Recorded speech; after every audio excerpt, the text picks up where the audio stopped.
Taking no shorts. Coming right up.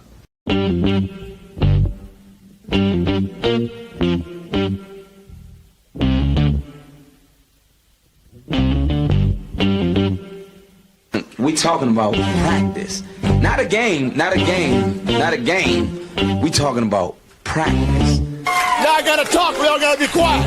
You're talking to the Rolex wearing, diamond ring wearing, kiss stealing, wheeling dealing, limousine riding. I'm a man. I'm 40. And now your host, Taking No Shorts podcast, Jay Grizzy.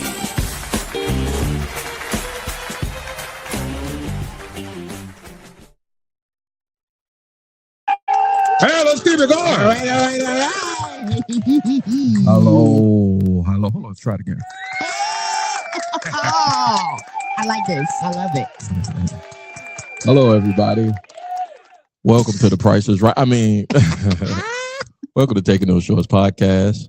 I am your host, Jay Grizzly Green, a.k.a. Mr. Leave No Meat on the Bone. Exactly. Episode 122 is about to go down. Ladies and gentlemen, make sure you like, share, subscribe anywhere where you find your favorite podcast, but also every Friday around this time, you can catch the live stream or stream of an episode of this podcast at the following streaming channels. That's Facebook, YouTube, and Twitch, all at Taking No Shorts Pod.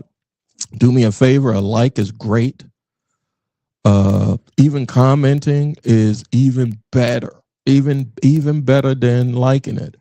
But what would really get me to shoot my hot jizz. Wow. Yeah. If you go ahead and hit that subscribe button, if you get to hit that subscribe button under YouTube, I swear for Jesus, it'll be right where I need to be. The laughter you hear over there, ladies and gentlemen, is my guest tonight. She is a Legacy Internet Radio alumni. Boom, boom, boom.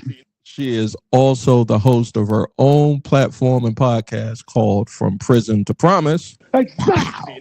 And she is also a great community advocate here in the RVA. Exactly. Ladies and gentlemen, you see her at the bottom. Chiron, a friend of mine, and hopefully she'll be a friend of you. Yay. Miss Sonia Child. Hey, everybody. I love this hand clap. What's happening?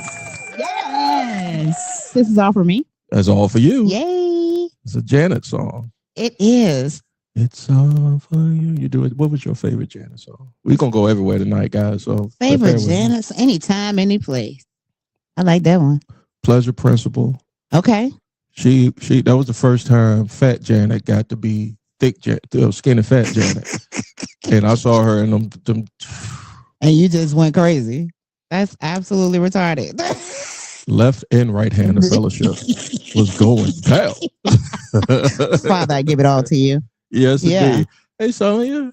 How are you? Welcome. I'm fine. Thank you for coming. Thank you for being here. Thank you for having me, man. I did your podcast. I want to say about 2-3 weeks ago. It was 2-3 weeks ago, and I had a blast on your platform. It is at 101 The Fam. If you don't know, it'll be plenty of time for us towards the end of the show to plug, where they can catch From Prison to Promise. Absolutely. But just wanted to go ahead and let everybody know a little bit about Sonia and how me and Sonia got to link up, or how I know Sonia. First of all, like I said, we came from where?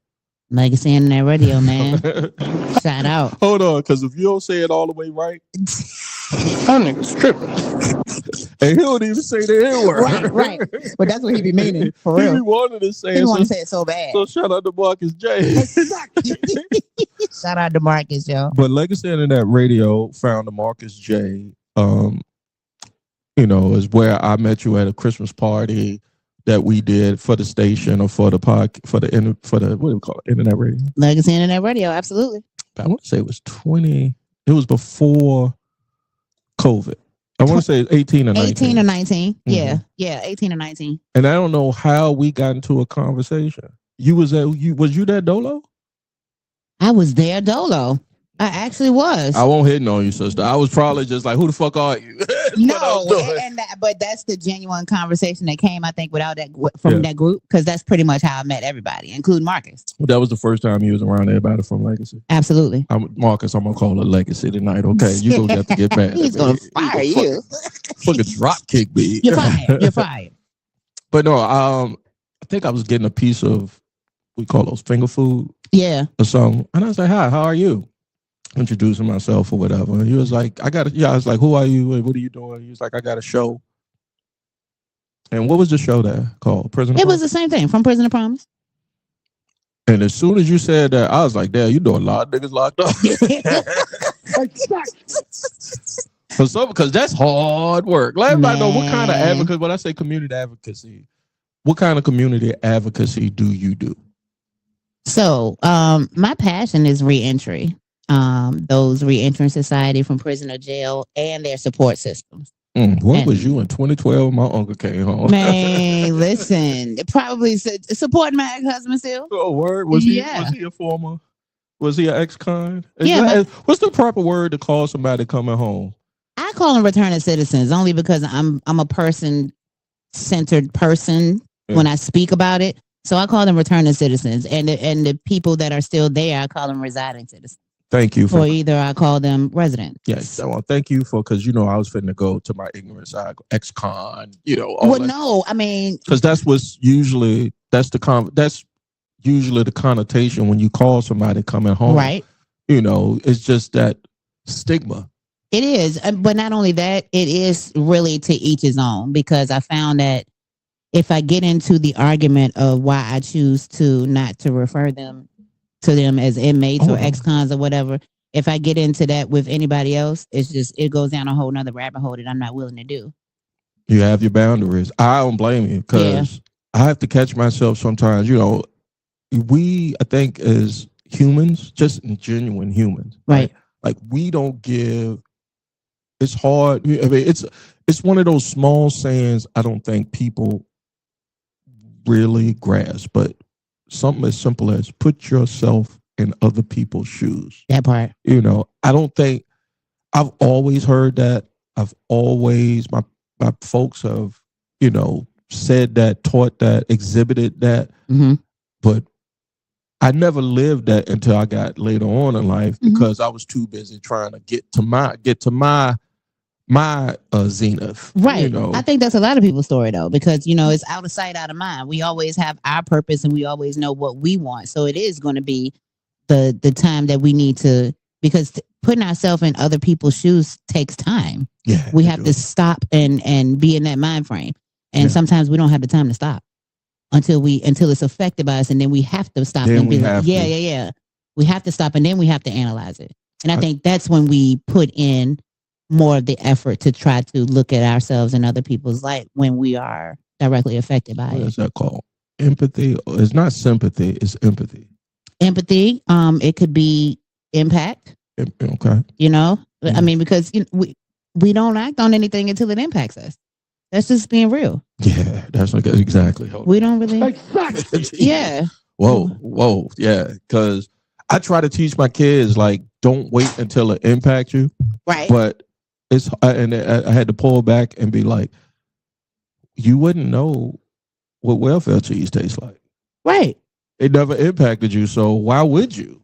And why would you even think about it? Yeah, it wouldn't even come across your mind until you don't have any regular cheese and you can't call nobody else to get any regular cheese, so you got to stand in that line. Hey, so and I just, as a parent, you don't want that to happen to your kids or your love as people who love outwardly. Like, you don't want that to happen to your loved one. Right. I think about, and I think I shared this on From Prison to Promise, how my uncle, God rest his soul,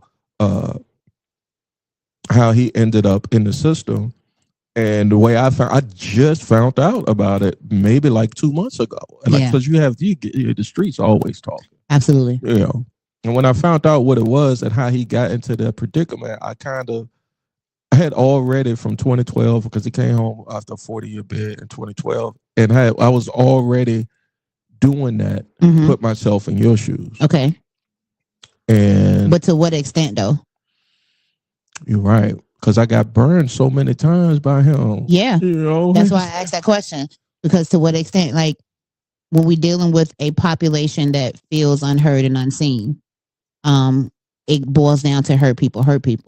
Yeah. And it's not the intention, Yeah, I didn't take it personal. Right. It's just It's just unfortunately something that happens, and I can't say that I don't understand it because I've been there to see. You've had folks close to you, family. If you don't give particulars, but that's up to you. But folks close to you, you wanted to give them the opportunity to reintegrate, to hey, I'm here for you because I know I'm trying to be there for you. Yeah. Because I know what you've been through. Well, I don't know what you've been through, right. but I'm trying to be there for you. Mm-hmm. And when you open that, when you do that, it falls flat, or they disappoint you, or you get, Well, I think we disappoint ourselves because we have that expectation. I shouldn't have expected it. No, I don't think that you shouldn't expect it. I think that everybody should expect the best out of somebody that they love. Yeah. Right. Okay. Yeah. However, with that expectation, you have to be real with that expectation. This person is coming from a world that you have no idea about, and technically, they don't have no idea about your world either. They only know what they've been told. They only know what they can see on TV, which is limited. And they relying on a bunch of lies and everything that's being brought in the inside. Because again, that's a whole nother world that they're dealing with. So essentially, we don't know what's going on. And I'm glad that you caught yourself in that, because having a conversation with a returning citizen and saying, I know what you're going through, that can be detrimental to your relationship. Yeah, they don't. He like, because the first thing he gonna say is, no, you don't. You know what I'm saying? And then how do you come back from that? Because you can't, especially as a citizen that's been out here for years. Now, what you can say is I can empathize with you because I don't know how it feels to eat food that says not for human consumption on the box. And I see that, and I see you bringing it into prison, and also see you feeding it to me. Yeah. You know, it's really no words. The only thing that you can try to have is patience with them. Patience. And I wish I could. I'm gonna put that in the edit. Right, because you're essentially raising someone. You're actually trying to acclimate somebody back into a world that is, number one, not forgiving, got all of these responsibilities that they left after so many years. Yeah. And they are used to hearing no, and they used to busting their head up against the wall. So that's a lot of chiseling when you think about a normal citizen, L7 out here being square, trying to tell a returning citizen something. Total square here. Yeah, listen, I'm a Pentagon at this point. So to catch folks up, ladies and gentlemen, we're here for Prison to Promise host podcast on One-on-One the Family. Sonia Child, she is a community advocate, and we're here because she knows this field. So if you're just catching it, you see it as coming across your timeline. We talking in specific about returning citizens. Is that the right word now? Yeah, and their support system, because I was a support system. So she is deep in the field of our brothers and sisters coming home from doing time and helping them reintegrate themselves in society. And me, I'm on the opposite end. Like, I have no idea what it's like to be someone advocating and and being there for those guys and ladies coming home. I was the one, because when I was like, yo, I'm going to college. Yeah. I don't have time to think about this. And my grandmother would say, well, won't you come with me to a visit? I'm like, I don't want to see him like that. And it was just from 1983 to 2012, from 1982 to 2012. That's 40 years. That's a long time, man. That's a long time. I mean, and you're speaking for so many people, because that's the comfort blanket that we give ourselves. Is that we fear. Out here and y'all in there. And not only that, it's like, I don't want to see them like that. That's a cop out. I think it's a cop out a little bit. It can be. Yeah. You can look at it like that, but I also think it's a comfort blanket for us. Because who wants to, like, you got to think about it like this. All the stuff that we've seen about prison on out here is bad. So if I'm seeing somebody that I love, you see me playing. You see what I'm saying? Yeah. I go straight. I'm a little what I'm saying? Like I told them straight up, when I got in trouble back in the day, when they opened the back and I heard them chicks in the back, I was just like, no, please take me out the front, because that was enough for me. Right. But some people, it's not enough for. Some people, somebody got to go. And they actually feel comfortable back there. That's the scary part. Yeah, like. But I can't say that I don't understand, because when you have a community that accepts you the way that you are, you got to think about it. Once those bars close and everything, and you back there, you can create your whole identity. You can be somebody that you really ain't. Yeah. Just to, just to walk in that light. And they accept it. Certain people accept it. You got your little crew. And then you got people that know you from the street that's gonna put you out there. It's like a whole situation in there that these L7s know nothing about in there. I remember when I took my middle son, I dropped him off to college and his dorm, and his grandmother, who is a teaching professional, said he wasn't listening. He was too busy moving his stuff in or whatever. But she's an enlightened, older, his grandmother, older Black woman. And she was like, they look just like prison cells. Oh, yeah, the dormitories? The dorms. They do. It's like the center block, the hall, and it's like the dichotomy of this is like where you can get your education here, or you can get at least for Black men, and I'm just speaking as a Black man, you could get your education. And this is what I thought about when she said this. Yeah. You can get your education here, or you can get your education there. And 1982, Unc was 20, maybe. Yeah, a baby. And that's where he got his education. And I asked him so many questions, because when he came home, and I know he probably didn't want to, because he was like, nephew, you a square. You don't have no idea. You're not built for this shit. Well, not only that, think about the many squares that have interviewed him and asked him the same thing. At some point, you get tired of it. That's the first thing I did. I threw him on one-on-one to film. Me and Aaron, shout out to Aaron Turner. Exactly. Me and Aaron Turner had a show, and I told Aaron, I said, my uncle came home. We got to, let's talk.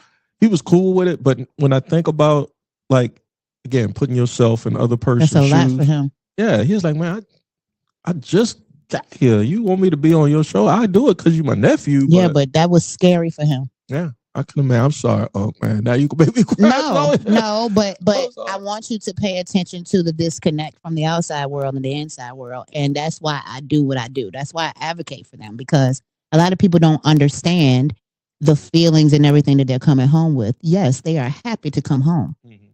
Elated to come home. Right. However, you got to think about it like this. Imagine being born and you just 18 years old. From hot to cold. From hot to cold. And you're expected. No transition. And you're expected because of the way that you look. Because somebody looks at you and said that it's a grown man. They expect you to act a certain way, not even caring or knowing where you just came from. How did you, like, here's what I want the audience to understand about you. And it's, for me too, as a host taking no shorts, like, how did you even get to this is something I want to do to give back to the community, to give back to these returning citizens? So funny thing about the universe is it makes you become who you are and not who you want to be. Amen. Right? Exactly. And that's what the healing journey has done for me. It has truly turned me into who I am, which is a person that steps up for people that feel like they have no voice. My grandmother was the woman that no matter what you did, you can come to grandma's house, you can get you a plate, you will get scorned for what you did. But grandma never closed the door on anybody. I don't care whether they had an addiction. I don't care whether they was homeless. She helped wherever she could. So I came from that stock.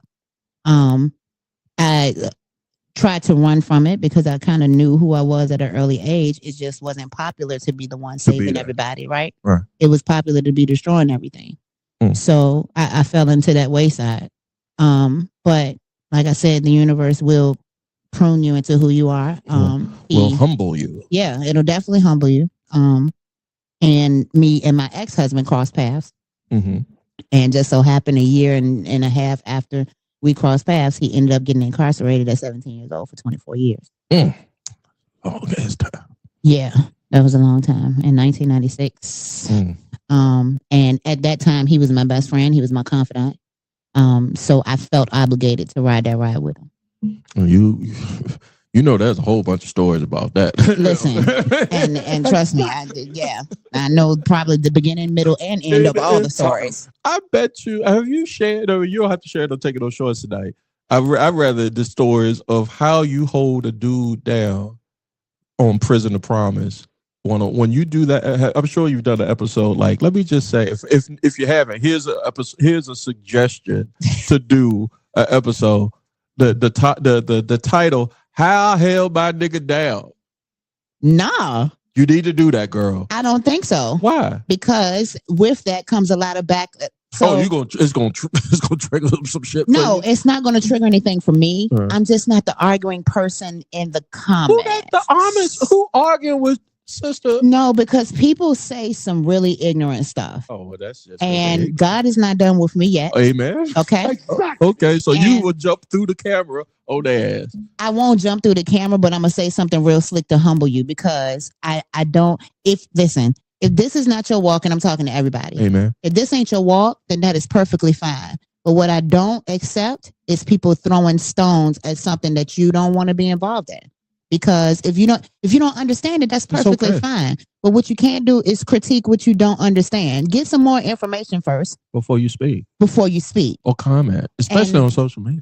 Especially anywhere in life, because words have power. And you never know. I'm looking at look at her nails. Thank you. My nails are popping. First thing she said when she got on the goddamn show. I was like, my nails are popping. I'm sorry, that's my ADD. That's okay. Let's go back. But you have to. I know where my limit is. This is why I don't get into the political realm.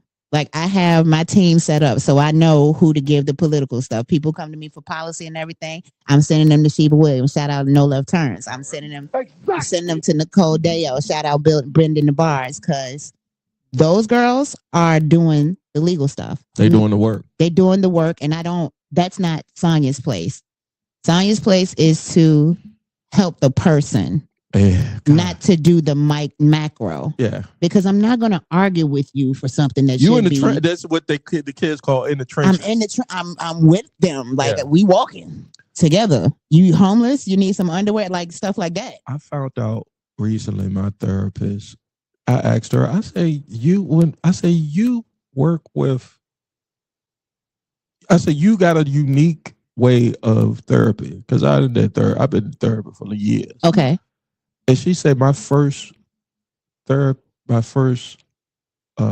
assignment was working with inmates. Good training.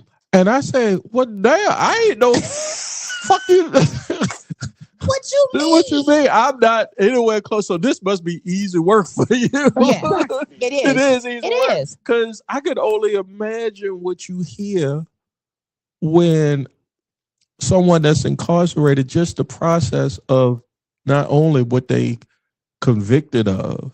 That ain't even it. Just get the words out of their mouth. Forget if you got them talking, you've done your job. But to have somebody sit across from you, you got on your little blazer, you're looking good, you're looking fresh. Thank you. You know what I'm saying? And they on the other side of the desk, and they got a whole jumpsuit on. Holes in their drawers. And shackles. Yeah. Probably ain't 8, you know what I'm saying? And then you're sitting here talking to them. Yeah.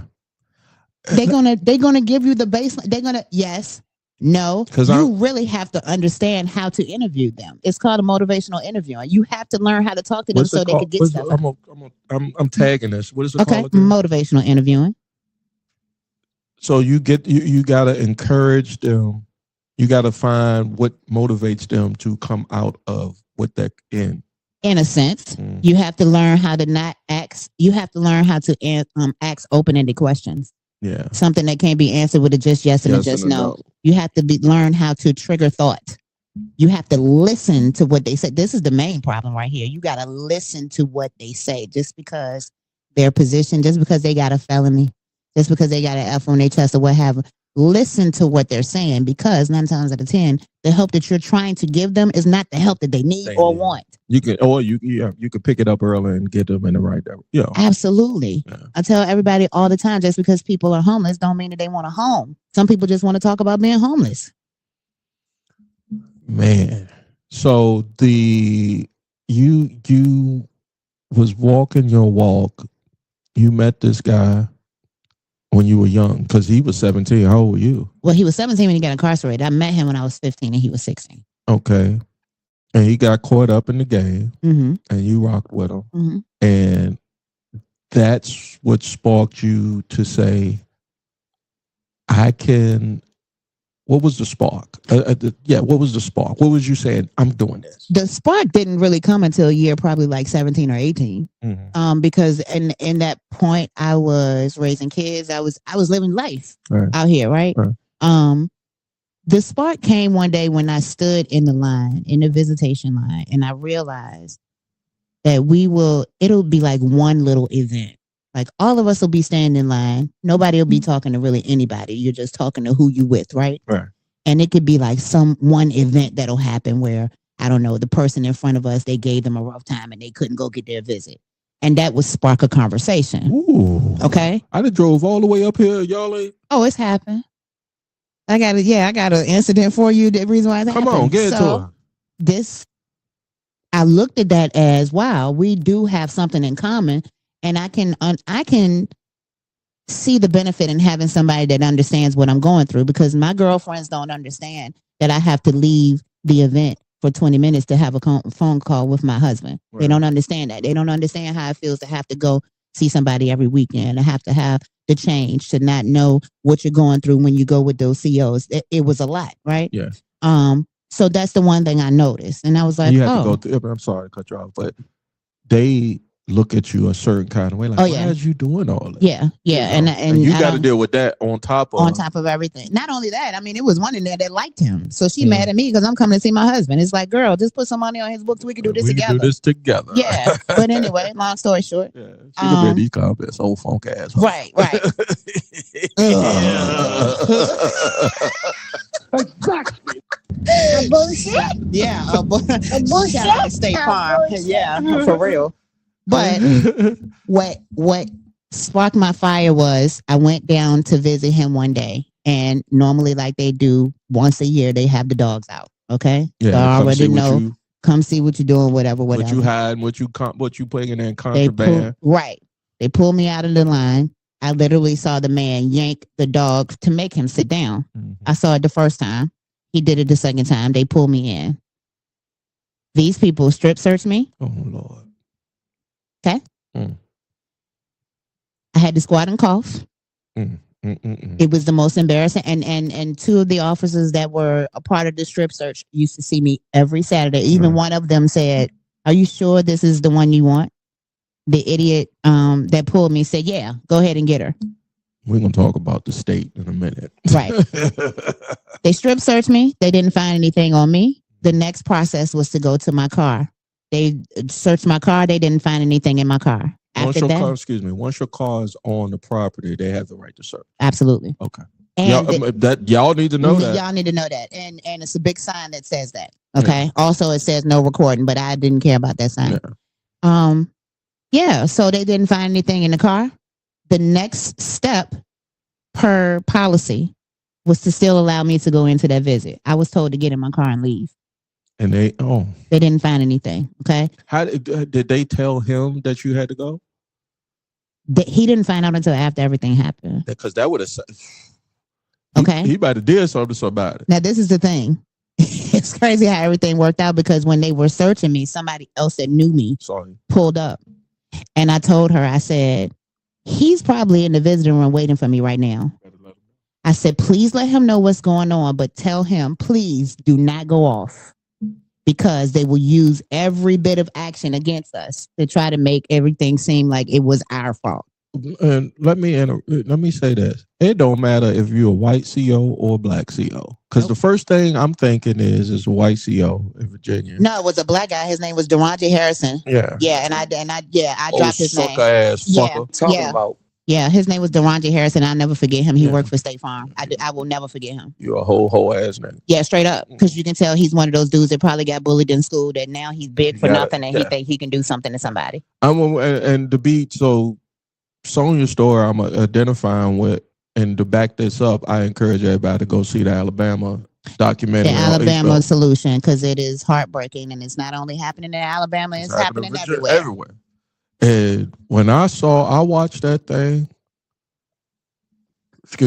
and I watched it, working for, I work I work, but sometimes I have to go in the office, and when I'm in the office, I have a routine like help me get through the day of dealing with these people. Okay. And one of my routines is find something to stream, catch my interest, and I saw what they call the preview, just the billfold of the Alabama solution. I'm like, the Alabama solution. I saw it. It said, it looked like a jail cell or something like that. I was like, that looks like it's interesting. I clicked on and read the preview, and I was like, oh, and I started watching it. By the time I left the building that day, anybody could have got it. Yeah. Anybody could have got it. Oh, yeah. And it harkened me back. Now I'm going to call back to how, that could have been my brother, my dad, my uncle, my loved one. Do you know how that broke me, yo? Yeah, I bet you it could have. It could have. I did not realize how much it broke me until I actually got into, when they were searching the car, and I got into the car, and I just thought, it was just like a thought that ran across my head. It was like, you literally was a step from the back. Like they made you squat and cough. Like all of this stuff was going to my head, and as it happened, tears started rolling. And like I said, it's inhumane. It is. And then that big sign that says "Do not record." All of that stuff went black. I went straight live on their compound. I don't blame them. By the time I get back, it was a 45-minute ride from Red. By the time I got back from Richmond, 8,000 people had seen that video. I mean, I was snotting, crying, and everything because it was just, it felt like somebody violated me. That's how. I mean, and you remember 13th Amendment came on Netflix? Yes. And how Kanye was talking about how he wanted to abolish it, which. Bruh, how you feel about that, by the way? What was that all about? I mean, it's a little off topic, a little bit. I mean, we got it out of slavery. So why do you want to abolish something that is still, really, it's still existing? It is. I know you say you don't do the politics, and I won't go down that lane.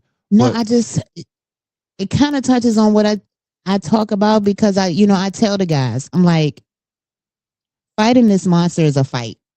And when I talk about the monster, I'm talking about DOC. Yeah. It's a fight. The state. And the system is set up to do exactly what it's doing. It's destroying it, and it's not going to change. That's the system. But my thing is, try your best to stay out of it. But then again, and I'm going to thank you again for this on perspective, because I always give a shout out to anybody that can trigger my perspective. You know what I'm saying? Mm-hmm. Yes, sometimes you don't have a choice. You don't. Yeah. Your back is touching your stomach touching your back. Like you say, you got holes in the wall, air coming through the wall. Like it's real life stuff going on, and it takes a lot for somebody to. I do the mental gymnastics. Oh my God, that takes a lot of restraint to like. How did he get to that? But y'all could go watch Prison of Promise at 101 The Fam. That episode is out on, what is it? It's on Facebook, right? And then it's on 101 The Fam. It's on Facebook, and it's also on ourdigitalradio.com. Right. We were talking about my uncle's situation, and I found out a couple months ago, like not the reason for his incarceration, but it kind of like it was a puzzle. And it's a layer to like when you speak to someone that has been incarcerated, nobody asked them what happened. What happened? Like outside of the state or your lawyer. What happened? Yeah, what's going on? Yeah, and I'm glad that you touched on that, because I don't know who it was. I think it was Jay Shetty. I was looking at a podcast, and he was saying that he no longer asks what did you do. He asks what happened, because that's truth. Like nobody, and this is just my opinion. I don't think anybody just wakes up and say, I'm going to take something. I'm going to jail tonight. I'm going to prison. I'm going straight to prison tomorrow. Yeah. Like, fuck out of here. I want to go eat some meat rock. Who says that? Nobody says that. Bullshit. You know what I'm saying? Bullshit. I mean, even, Glorilla, what she said, before I let somebody play me, I'll go eat some jail food. Okay, it sounds good, but you're not doing that. You're not doing that. I mean, it sounds great. You're just not doing it. But yeah, what happened? Because listen, you go and you start unpacking some stuff, and you just like, oh, zip this suitcase back up. This is enough for me. I can't imagine he waited that long. Here's what I think answers to what happened when we talk to folks that have done some time or have broken the country or the state's laws.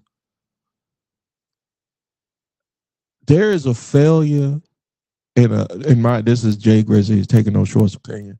There's a failure of the state to understand the people. Like, there's certain things, like, of course, laws are made so we can live in a civilized society. Absolutely. But people fall through the cracks. And then if you fall through the cracks, like, for years, especially for people of color, black people,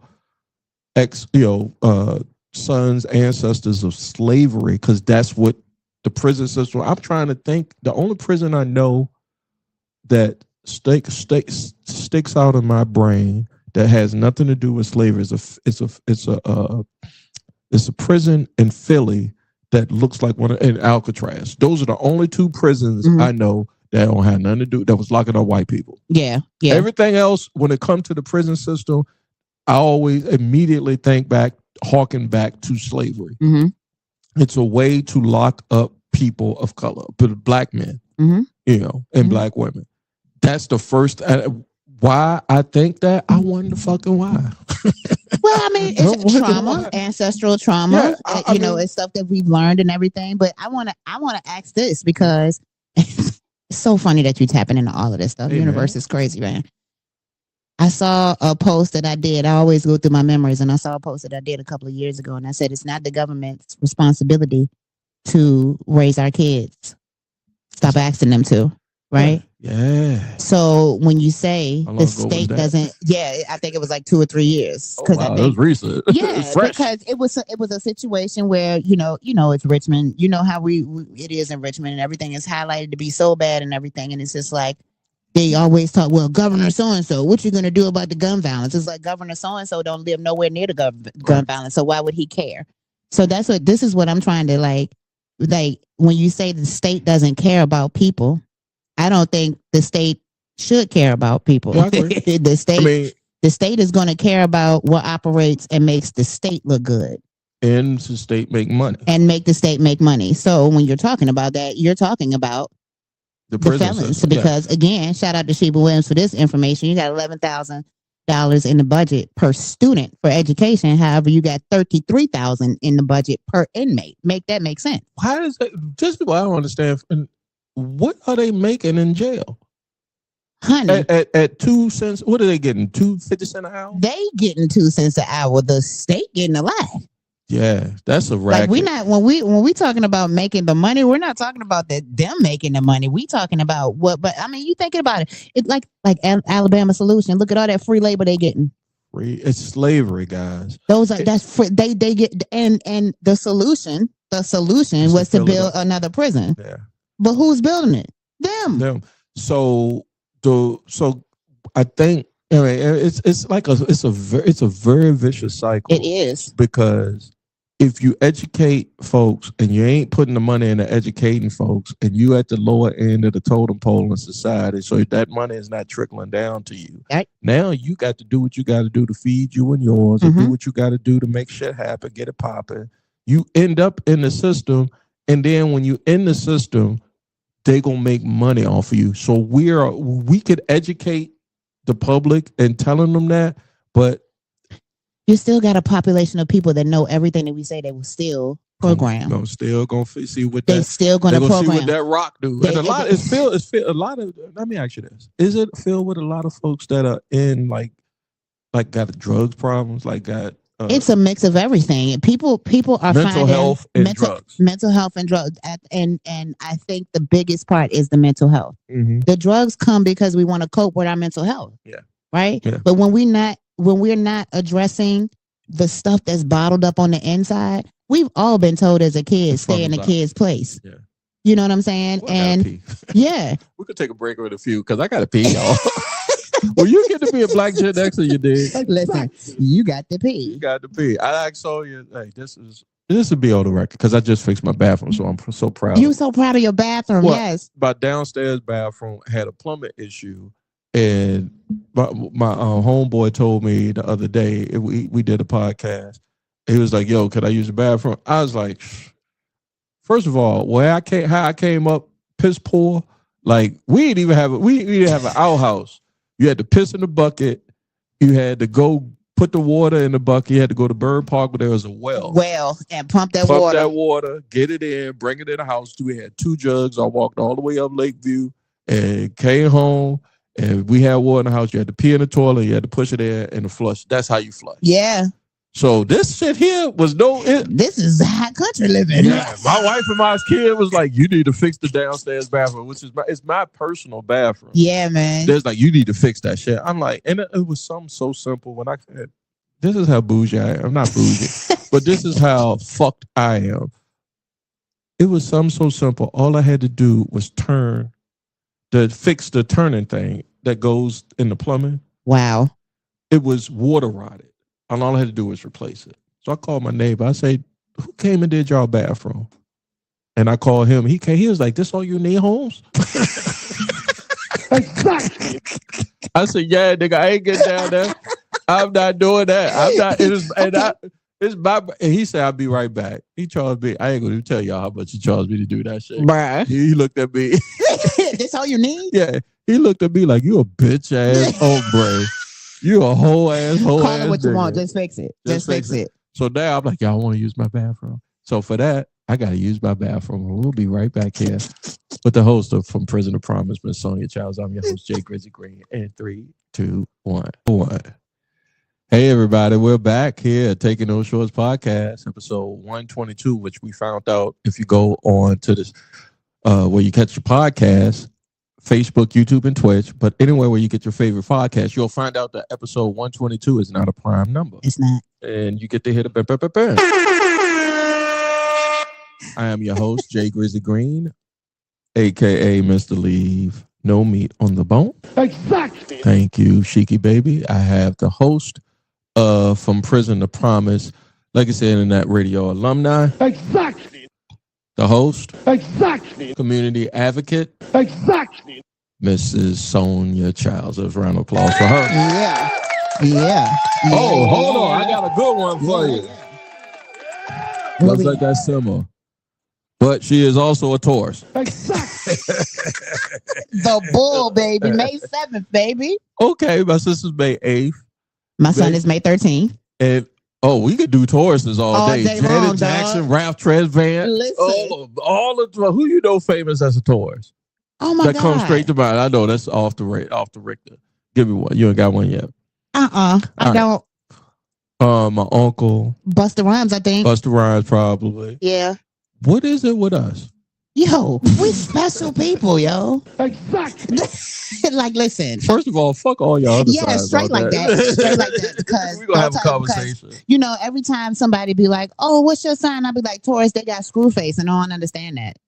Because what's wrong with you? Yeah, they get that, and Scorpios, they do that too. Yeah, man. And Scorpios, I could understand, but Tauruses, I don't understand why y'all give a screw face. You know why? Why? Because we don't sugarcoat stuff. God, girl, I got so much trouble. And we don't have a cutoff. I'm in therapy because I'm a Taurus. I'm in therapy because I'm a Taurus. I'm in therapy because I'm a Taurus. We're home, brother. We're home. My wife will say, just because we were born a certain time, and see, I didn't do astrology before. But then as I got in, I ain't gonna say shout out to Mark, but I do a lot I had gotten on some enlightenment. Man, shit. Listen. And the stars and the moons don't lie. It just talks about me so bad. And I just sit there and I'd be like, you know what? You're right. But to the stars and the moon, the people that can't talk to about it. What's the worst thing you heard when you told somebody that you're a Taurus? That I mean? Or I get stubborn, which is definitely not true. I'm stubborn. I'm not gonna admit that. I'm stubborn. Do you? All right. So now here we go to another level of Taurus. Do you believe there's such thing as an April Taurus and a May Taurus? Of course. What do you mean? April Taurus don't count. You really an Aries. You a bisexual, right? A bisexual Taurus is crazy. Yeah, you a fuck nigga. Like, straight like that. Fuck out of here. Yeah, some of these comments if you want to. I got something for your ass. Those April Taurus highlight money more than us. Yeah, I think they love money more than us. I mean, we have our money stuff. Things, yeah. But I think those April ones is like money or nothing else. You're not supposed, as a Christian, I'm not supposed to covet anything. But I covet money.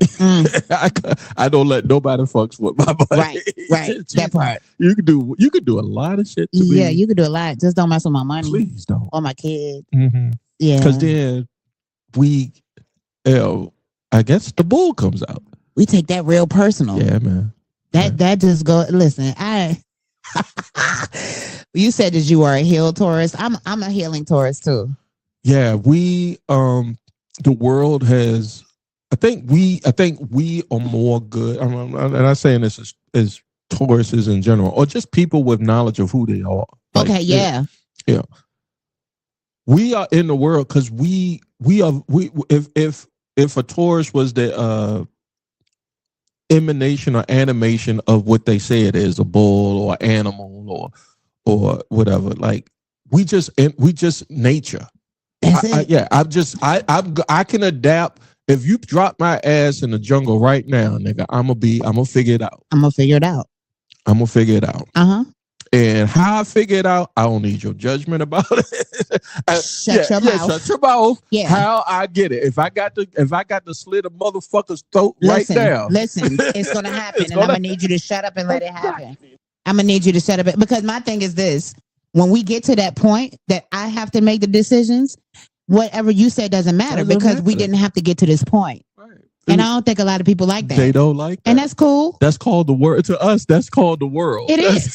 Because it shouldn't have never got here, right? But that's why the world working on us because sorry, world. Yeah, sorry, world, that we just existed, that it just happened that the stars and the moons and the universe does it this way. But if we are in I ain't gonna say in the wild, I want to say in the wild, but if we are in this physical earth as Tauruses, as people who are in tune with what we need to do to not only survive, right, but to make it pop, they can make it happen, to make it maintain, to be the short of a tiger. I don't even think maybe maybe Asians have a sign astro for tigers because that's only a tiger or a lion. What's a lion? A Leo?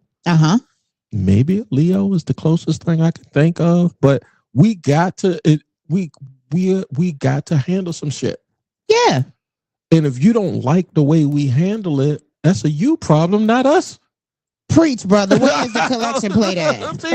I can't describe it no better. But that's what it is. And that's why, what I found out in this world that people want to be lied to.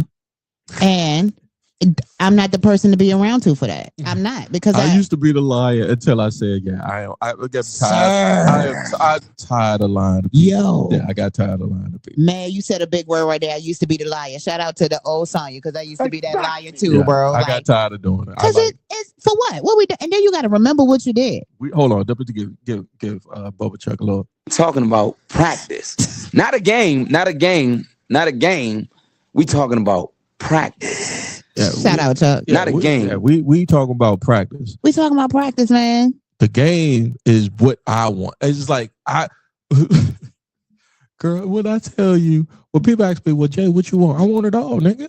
Everything. But I wanted everything. Yeah. And I live my life like I'm not obligated to have it. It's not just but I'm gonna get it if I want it and it's coming. Amen. Yeah, that's how all of us are supposed to live, in my opinion.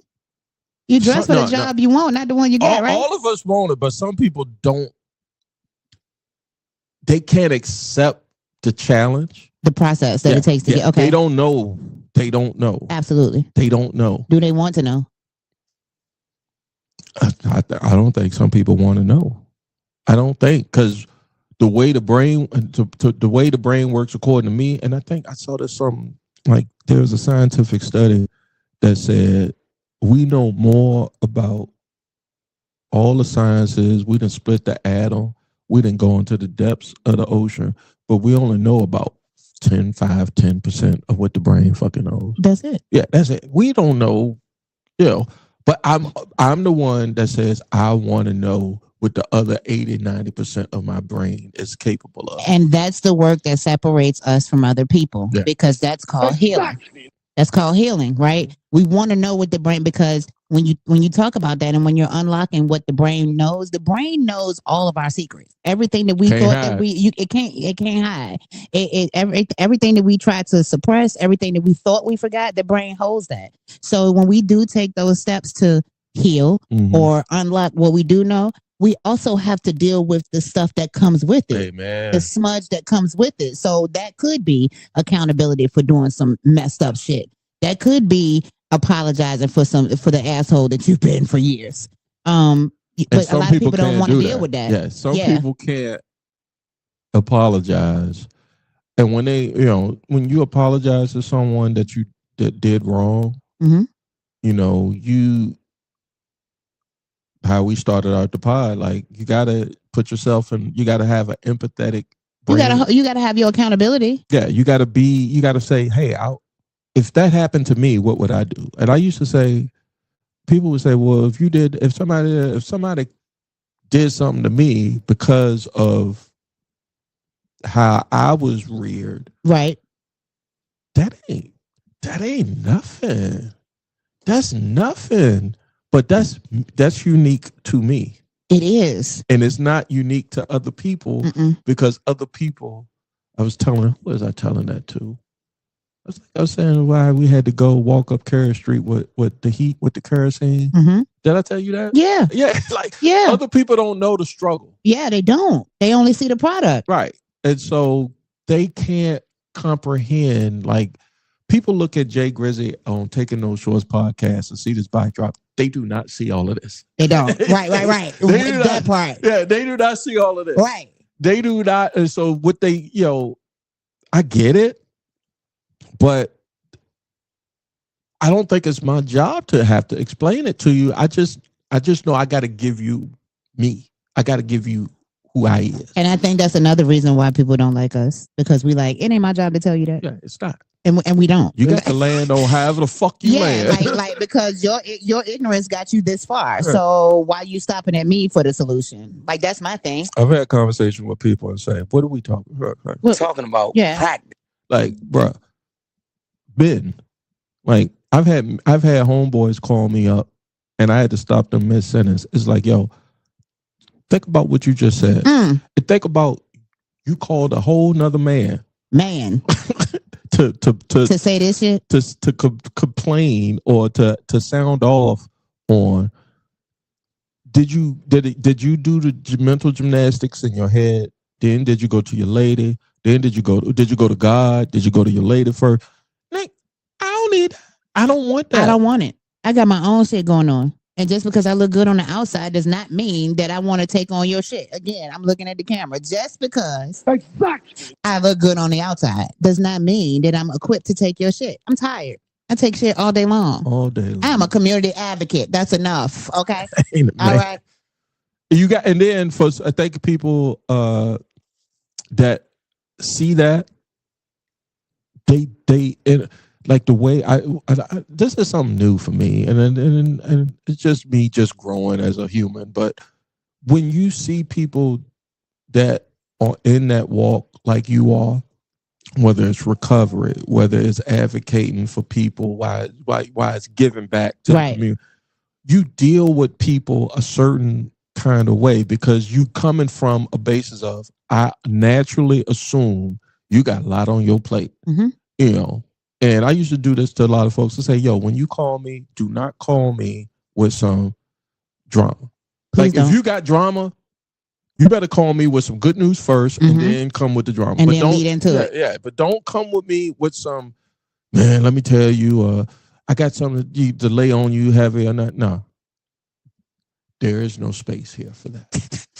Okay. Please and thank you. There is no space here for that. And I don't give a fuck if you understand that or not. Right. I don't care. But then we become the mean person. And it's not, I'm not being mean. I'm just no longer saying yes to you. Do you know how many times this year alone? Well, we almost up. How many times? I know. It's a lot. It's a lot. It's a lot. But I came to realize that people only realize that when you don't show up for them. So if that's where you're at, then that's where I got to be too. Yeah. People got to, ladies and gentlemen, what we are saying here, Taking No Shorts podcast with my host, Sonia Childs from Prison of Promises. Get where you need to go. Yeah. Please. Expeditiously. Yeah. And if you ask for my opinion, you're going to get it. Yeah. Time. He ain't the Almighty. And she. I think God is a she. Listen, whatever the person is, they're doing something. She ain't waiting for you. She's not. You better hurry up and get right with her. You know, and I think I'm saying that as a Gen Xer, you did. Exactly. Not only that, but as a black Gen Xer, you did. Exactly. Look, my job, my role is mine.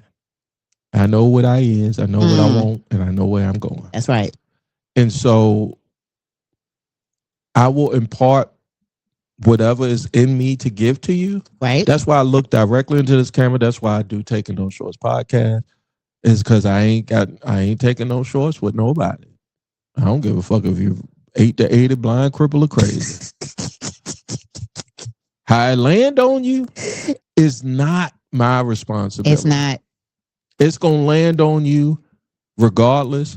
And then where you put it is where you at. And that's something you got to work out. Absolutely. And the only thing I can support you is in your decision. But what I'm not going to do is make the decision for you. Amen.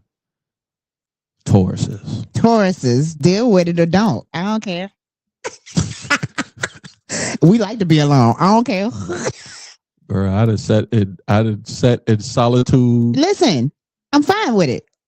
With a fucking well, back then I used to have, as long as I had my blunt. Listen, because we got enough going on up here. We don't need your extra. I don't need it. I want to get into this game. Okay, we're gonna get into it. So the game Sonya's talking about, ladies and gentlemen, is called. Hold on, let me put it up. It's kind of what we earlier did at Taking No Shorts podcast. Shout out to B. B was a co-host. B said he know you. I said B. Who is B? B Soul? No, Brent. His name Brent. Okay, McCarthy. No.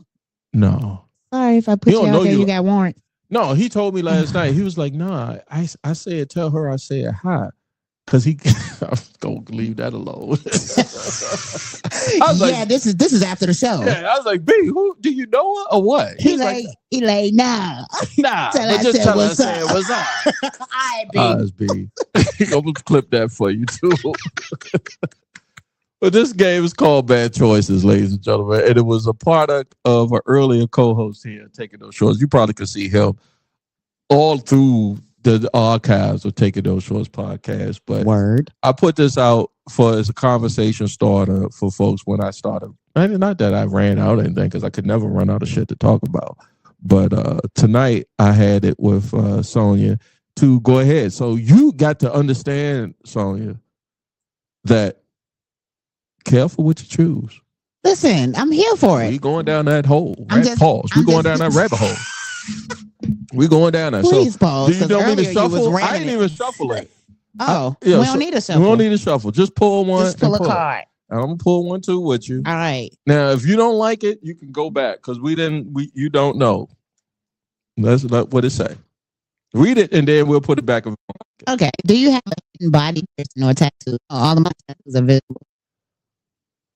And I don't have any piercings. I don't have no piercings. We're gonna have to do multiples of these. I got a tattoo and it's hidden because I need a job. Understood.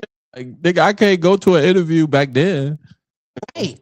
And with fucking devil horns right here, like and a tattoo tear drop. You don't want to. Yeah. You don't want to go in there like that. Okay, cool. But the young folks will. Listen, I had an interview. Young guys come in, and I'm like, bruh. Like, sir. Yeah. Do you really want to do this? He like. I mean, I didn't even say it, but I could tell he gives. He don't care. He does not care. And Michael Torres. Exactly. I ain't asked, but he might was straight towards the bull. He didn't care. He didn't give a fuck. You know how we was in our 20s. Nigga, I just need this job. I just need this job, sir. I came to the interview, didn't I? And I told him afterwards. I was like, bruh. I don't think you go. You need to cover that. You could have covered it up with a higher neck collar. It's just it's game can be. I'm never one, Sonya, to not game. Okay. There's different levels of game that can be given. And he probably needs it. Yeah, he Okay. needed it. Okay. Because he showed up, crypt and blood out. And I was just like, bro. My boy was Pooh Shiesty. I was like, you want the job? He like, nah, I'm coming to rob all y'all. Y'all niggas say, I can't do it, bro.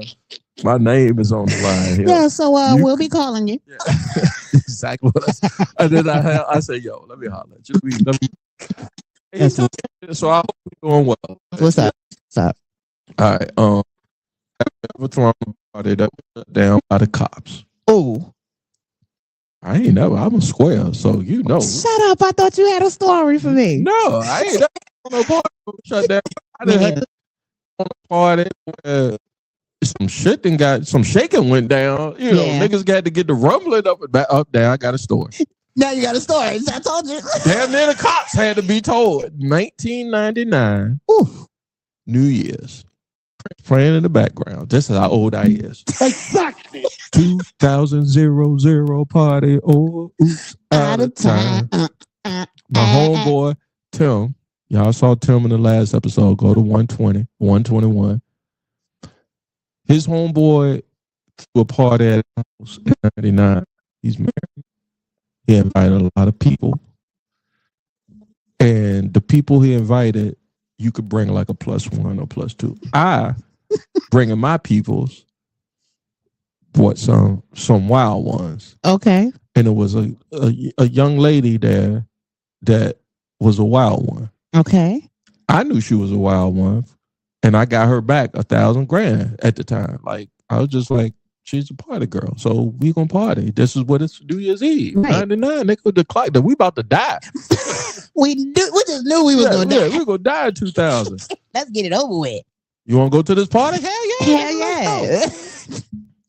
The person that the party thrower took a liking to her for whatever reason. And he's married? Yeah. And okay. And he throwing it around like, yo, who that? I'm like, bro, you don't want those problems. I'm telling you, you don't want those problems. And we, as a clique, knew that he was he wasn't out of pocket. He's just doing what a man would do. Just natural. But as his homeboys, our job is to calm you down. Relax, bro. Yeah, because we already know what this situation is. And I did not know his wife was one of them ones. If she found out that you was out here probing like that, she killing everybody. Yeah, nigga, we don't want those problems. It's your house. She the gangster. So I don't. First of all, married men of the world. Let me let you know, sirs. That's what you call them, sirs. Sirs, your woman know who you is. All right. Right. So you can either be honest with her.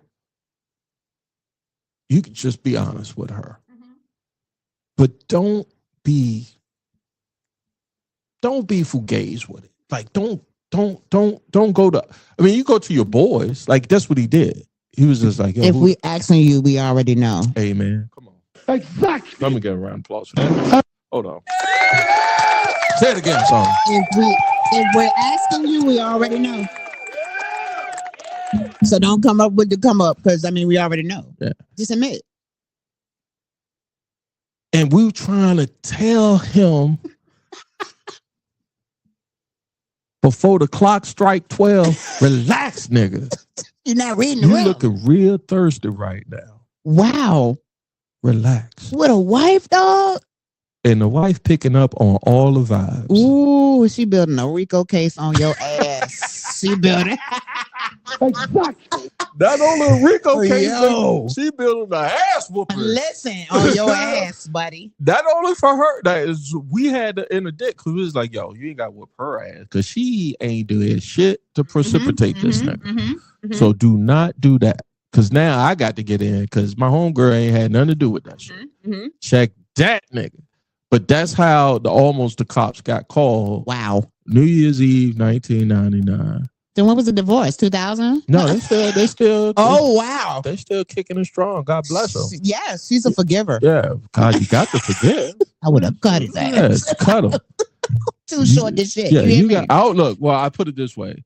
He paid the price. Oh, okay. He just didn't pay the price in front of everybody. I got you. He paid the price. Okay. But man, the stories I got afterwards, because I was just like, yo, we gotta go. That's like, nigga, we ain't even sparked the J yet. Like nah, bro, God, we gotta. Oh, I said a J. You said the J. Yeah. You said spark. Yeah, like, Exactly. like, yo, we ain't even roll up yet. Like, we ain't even get to He the said good. sparked. I was like, yeah, we gotta go. So the word got to be, it's a house party. So it might be 15, 20 people. In the living room. Yeah, in the den, right? All right. Like, so by the time the word got back to me, I was like, yo, I gotta usher these motherfuckers out, because shit finna get some furniture moving up in this motherfucker. And sure enough, we pieced out, and the next morning, yo, she fucked whoever else was there. Everybody got red, because it was like, how you gonna y'all, all of y'all, because she thought everybody was in. How y'all gonna disrespect me like that in my house? Blah blah blah. And I was like, I left, so you leave me out that shit. Check that. Check your mans. Always check your mans or your girls. Yeah, not the person that not the person that had nothing to do with you. Always check the person that you got the direct connection to. Please, because that's exactly what I did when my ex-husband's slut thought she can speak to me. And I wish she's trying. Well, the audacity! I would beat your ass just because you thought you could do that. I looked at him and said, "You need to get your whore, Jonathan, because she thinks she can speak to your wife." Yeah, like, don't speak to me, bitch. And both of them was looking stupid. Girl. But anyway, next card. Right. The Taurus was about to come out. Yeah, don't. Some people just have no cool. My mom This sucks. Cool. Pick another one. I'm gonna pick another one. This one good. That yours is good. Yours is good for me anyway. This says skip. You need bad hot takes. I need hot takes. Oh, I like this one. All right, what is that? Would you rather send your nude pictures to a stranger than an ex? No, because I don't send them at all. Nude picture to strangers. Nah. Yeah, I gotta know you. It's between your stranger than your ex. Oh, It said, would you rather send your nude pictures to a stranger? That's a different dynamic of a question. It is. So I mean, but your ex is familiar with you. Yeah, if a gun was put to my head, you just going to shoot me because I don't send them at all. right? Like if I got to, it's not going to a. Think about a it. stranger. Then my ex said. My exes, a lot of exes and says. Well, my ex is a stranger, so yeah, my exes and says some weird shit to me after the fact. Like after you sent it? No, I ain't never said no to my. They just said some weird shit to me after we broke up. That like, it's like what, bitch? What? Exactly. Bitch, what? You see my face? My what is what? What? I got a bump where? What? I said, and I don't know what possessed me to do this. I said, was I inadequate? Y'all be coming up with big words when y'all feel wronged. Inadequate is astounding. Yeah, thank you. Exactly. Talking about A bullshit? A bullshit? A bullshit. This is hilarious. Yeah. So I was on 295 going to work, and I know what it was. I had just finished thinking I put it down. I think I was just thinking I put it down. And his face is everything right now. look at the world. Look at the world. Look at the camera. And I was working on a bit. This was my comedy days. And so one of the things I used to do before I was comfortable with myself was I used to joke on myself to get me over to the audience. Okay. And so I was just like, I'm inadequate. Like, I'm a weirdo. I'm not weirdo, because weirdo these days has different connotations. But weirdos are normal. Yeah, I was just like, that was because the audience don't know me, right? So my first presentation is I'm weird. I'm that's the premise of the joke is I'm weird, And so I asked this girl that I was dating. I was just like, "How was it?" Like if you got to ask, first of all, you already know. I won't sip on that. If you have to ask, again, we already know. But at the time, I asked. I said, "How was it?" She was like, "It was okay. It was good. What's okay is not good. Now you got me." I'm not gonna ask no more because That is okay. Yeah, it's okay. It was okay. It was okay. And then I called the ex who I thought because we split. I don't know if you ever split up with somebody on good terms. Yeah, we split up on good terms. So I thought she was still a homie, like not a homie like love, but just the homie, a good friendship. Yeah, a good person. And I was like, I'm curious because I heard okay. I need to know what that means. I need to know what that means because I didn't heard you say I didn't heard you do the oohs and the ahs and the ooh, right that daddy type shit. All that shit. And it was that okay. Fake? Was that fake? And she's she knew this day was coming. Fuck you, sorry. I would tell you that right now. She must have. She knew that day was coming. And she said, you had it. I'm trying to be because I'm a married man now. Please. You had that, but you didn't have this. Okay. So she hit me with you got to come see, but to not come sob. Like a friend. Right? I like it. If you know French, you come see, you know come sob. You know come sob. Yes, I love her. And but at the time when she told me I'm on 295, nigga, I almost ran that shit. Bitch out. I almost ran my goddamn car into the median strip. Oh, you said exit 32? Yeah, cool. nigga, I was like, I almost killed myself. I was like, median, cool. What does come see, come sob mean? She said, well, nigga, you took French in college, didn't you? I said, yeah, I did. Look it up. Look it up. I said, I know. And that therein lies. And that was a period on the sentence. Yeah. I was a come see, come sob. To her, you were. That is hilarious. And that put me in my place because that humbled me because I said, damn. Your ego was like that though? Well, I mean, my ego was healthy, but at the time I needed that humble. I needed that. Okay. And when you get some distance between people that you have been in relationships with, I don't know what distance does for some folks, but distance does me well. Clarity. Yeah.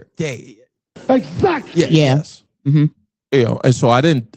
At the time, I was just like, well, that confirms what she said. The okay is to come see, come saw.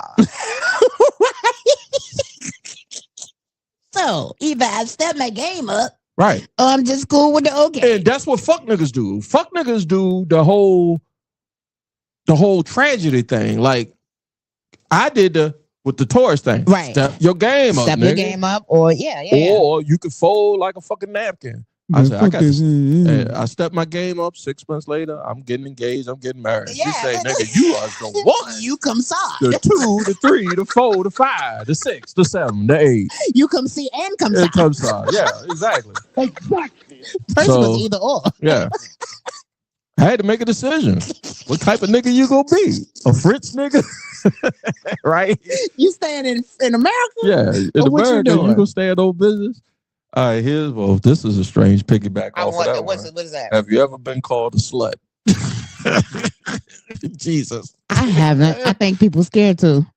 Well, I know. I've been called, men I know, in men. America. Right. And the society, it's just the double standard. I grew up in a family full of women, women dominated.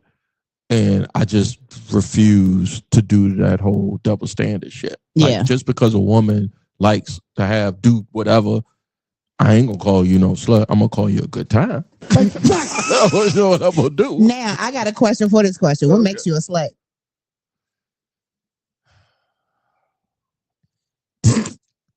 Because if we go back, well, if you know what a rusted trombone is, you're a slut.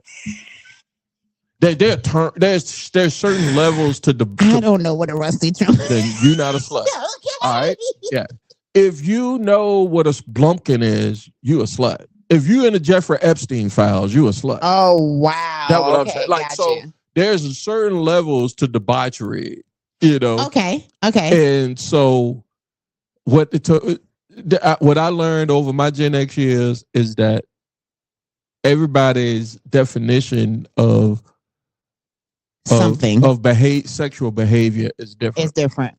So for me, when women would say that, I would run away from it, but I own it now. Like, yeah, I'm a slut. I was a whole slut bucket. Yeah, total. And I don't even care.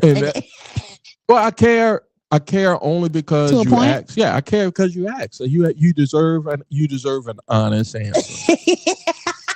Because one thing y'all need to know, the universe, especially any ladies that's watching this from as the host of Taking on Show, if you ask, you got to be prepared for what's coming. The answer. You got to be prepared for what's coming back. You have to. I used to be one of those guys, when you ask, I was like, I'm gonna give you the answer that I believe where you at in your life that you deserve. That you deserve.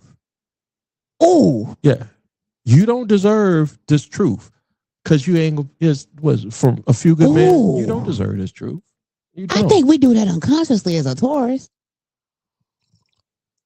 Might be because we just assume you don't know who I all the way is. Correct. And so you just based off a surface. Based off of that, I'm gonna give you what's gonna make you comfortable. Mm-hmm. Mm-hmm. You're gonna be comfortable, and I'm not a couch. And get comfortable over here. If you do, because if I tell you what it was and what it is, I already know how you. I mean, I don't try to prejudge people, but based on how you act, it might affect how we move going forward. Absolutely. Oh, absolutely. Because I already know what I am. Yeah, I don't know if I want to deal with you after that. Because I don't want to deal with me. Yeah, okay? right. Exactly. Understand that. I don't know if I want to. You want to do a hot take? I want to do a hot take because I already did. Don't get one off the top. That's don't the get fresh one off the top. That's the fresh. All right. We're going. Yo, this has been around. We are in 122 episodes. 122 episodes. Shout out to you, though. 122 episodes. Yeah, so. Congratulations, yo. Appreciate it, son. Yeah, because these a lot of people have shuffled them cards. We're gonna shuffle these cards. And it might come out like Uno and say skip for the fold. 122. Skip. Draw 3. Yeah, draw 3, niggas. Oh, and I got the same thing that was on the top. And okay. I do it. Okay. So this card says everyone should go to therapy at some point in their lives. I do believe that. Coming from a person that... Damn, why you picked that? That one was the top? This was the top before I shuffled it. That's and then crazy. I got it back because this is the one that we needed to talk about. That's crazy. Yeah. God, she is she is a wonderful motherfucker. Boy. Yes. I do believe that you should go to therapy at some point in your life. Now, what I can say is the first therapist may or may not work. So don't take that as the go end all. Because my therapist highlighted something very important to me, which was the fact that I used to say that I didn't have support. And she's like, no, you do have support. You just don't know how to use it. How did she make you realize that? She literally said it just like that. But when she said it, it hit. Hit. And I had to think about who I have in my village, because I'm always giving credit to the people that were in my village for helping me raise my kids.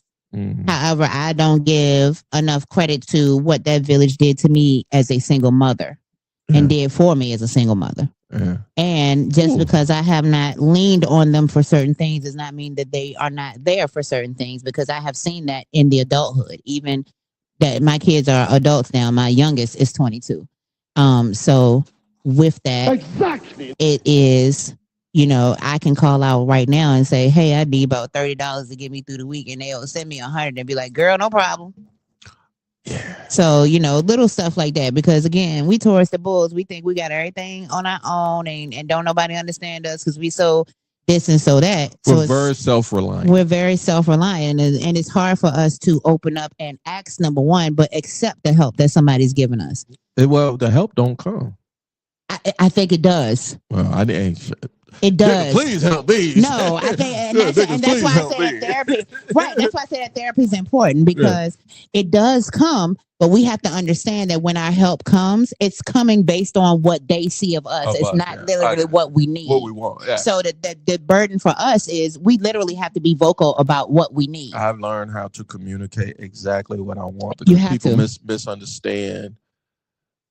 I'm full of metaphors and similes and jokes. Yeah. So people misunderstand what I'm saying, and they have to read between the lines. Same. So I have to slow down. I sometimes close my eyes. Yeah. Speak to people, be like, you need to understand what the fuck I'm finna tell you. Because if you tell me, or if you act a certain kind of way from what I'm finna say, that's gonna determine how I move. How we going forward. Yeah. So yeah, I've gotten better with everyone should go to therapy. Look, depends on. I saw this thing on my YouTube thread. I used to do this thing, Sonia, with guests in the beginning of podcasts. It was the first 40 episodes, right? To introduce, instead of doing what we did earlier, where I'd say, okay.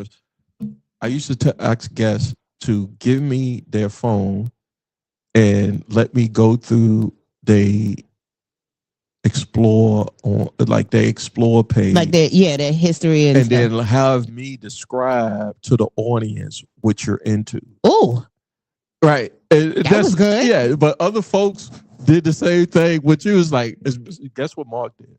Mark said, I ain't give you my fucking phone, bro. You got me fucked up. Come on, Mark. Right, Come on, man. Some early guests did it. Like Brent did it. Brent was like, but that just shows you his personality. Yeah, his private. Brent did it and I looked at it, I was like, titties, babies. I was like, you want to have a baby? Like, it was just like, because the algorithm back then, I was on this internet shit is fucking, this social media shit is the devil. Like, this shit is pervasive, but it will tell you, it will reveal your personality, who you is. Yeah. And I said, well, if I can't describe you to the audience, let me see, and I'll describe you to the audience. And folks would hand over their phones. You don't have to. But I've seen some shit to let's just say. So I believe it. Yeah. So when I tell, when the Tauruses, or when I say stuff to folks, how you react to it is how I'm going to reveal it. I think if you here's some, and this is where I'm piggyback into something I saw today on my algorithm. And it was weird because it was white folks, and it was from the 50s, where it was like Leave It to Beaver, like this wholesome white America, okay, of how they grew up. And they were doing a documentary on why the 60s happened and why there was a counterculture and why there was a social revolution or whatever. And it was because everybody felt like they had to conform. And I think if you grow up, if you don't have any childhood trauma and you grow up in a healthy home, your odds of needing therapy go down tremendously. Yeah. If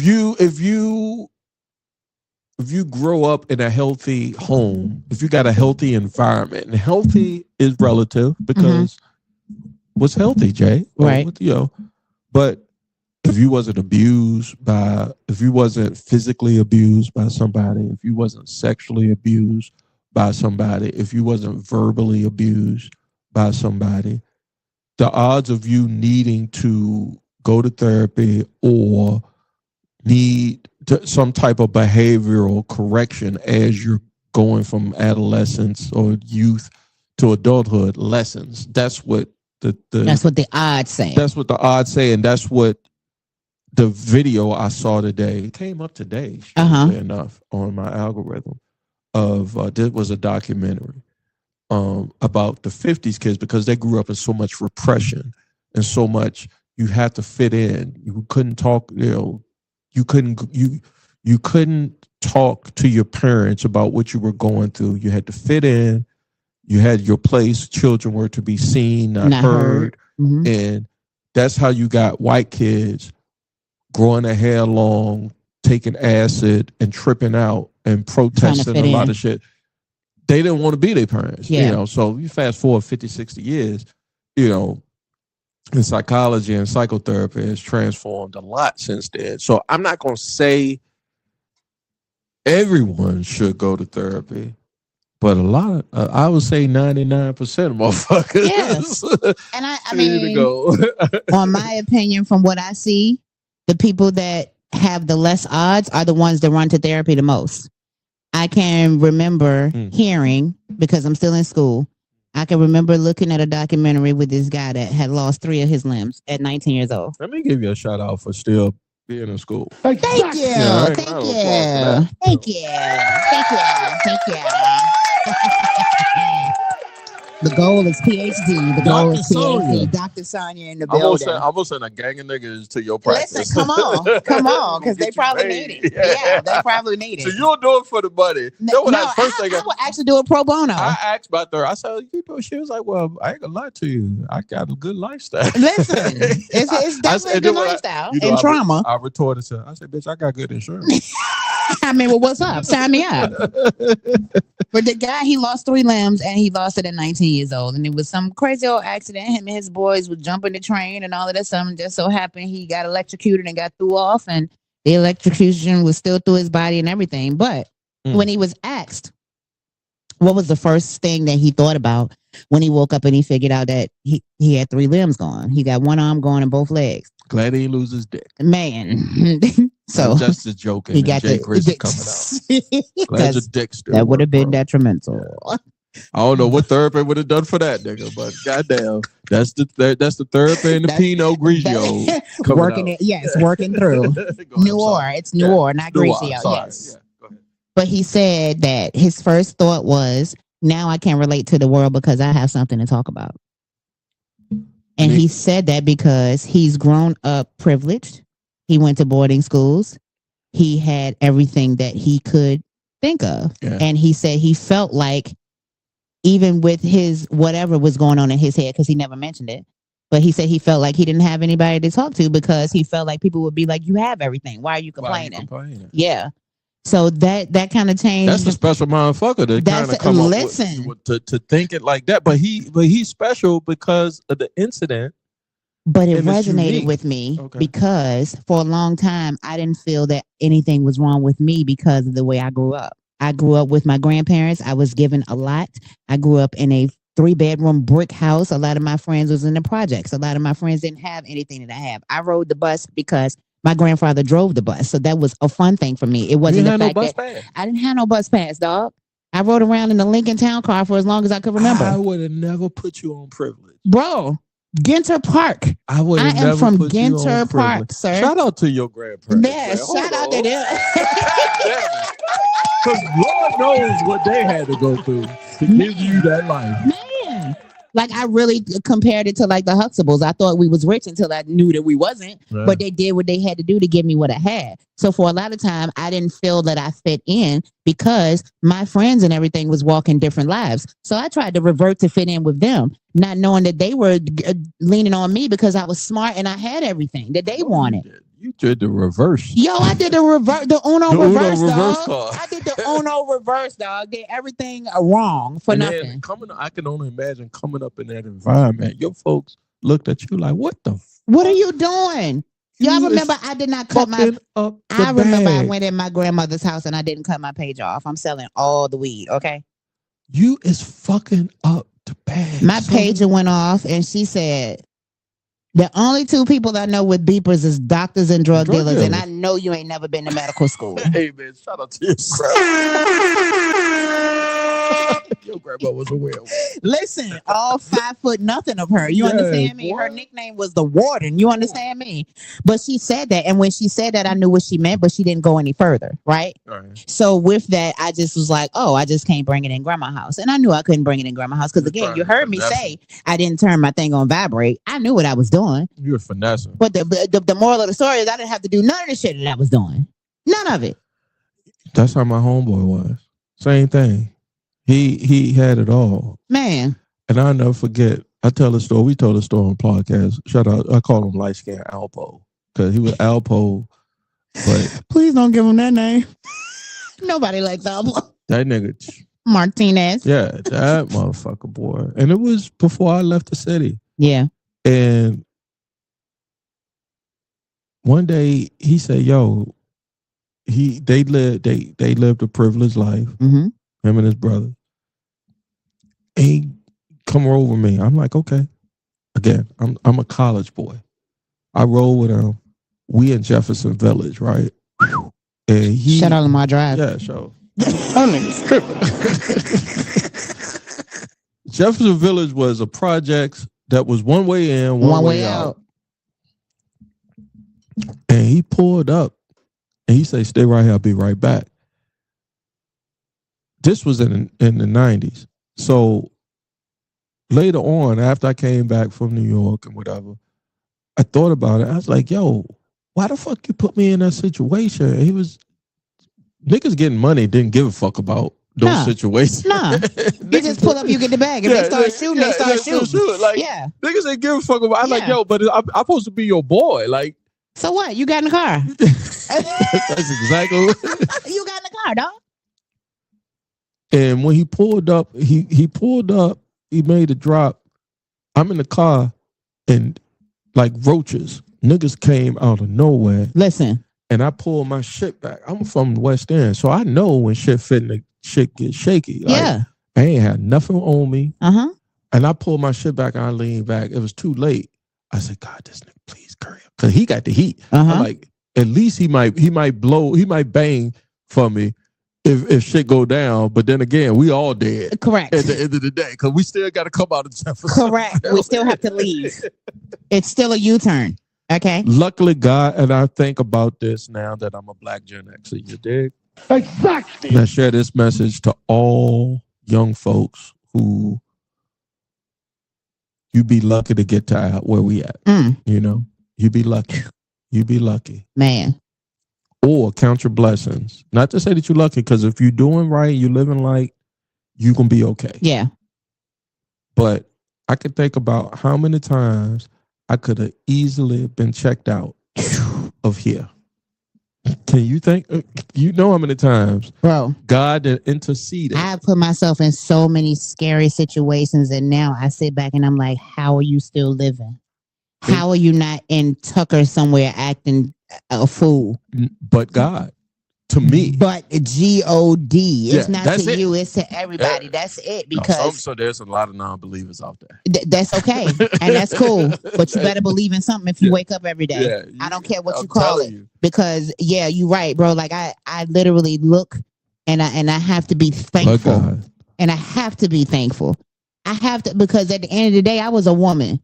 And I put trust in the people that could have killed me, that could have raped me, that could have had me as a slave, confined to that bullshit, right? Mm-hmm. And I made it up out of that. Yeah. And I cannot tell you another reason other than but God, because I don't know how I made out of it. Yeah, I don't know, because I constantly still put myself there. Once I made myself, so I'm gonna tell y'all what the delusion of your mental health is, because when I got out of one situation, I went into another one ready in case that happened again, instead of not going nowhere to begin with. Do y'all understand what I'm saying? Like, she kept that shit with her. I kept that shit with me, and I had that expectation, like, all right, you do it again, this was going to happen. Yeah. No, Sonya, that's not the answer. Just don't go, because you didn't have to be there. You ain't got no business being in a trap. You ain't got no business being around these killers.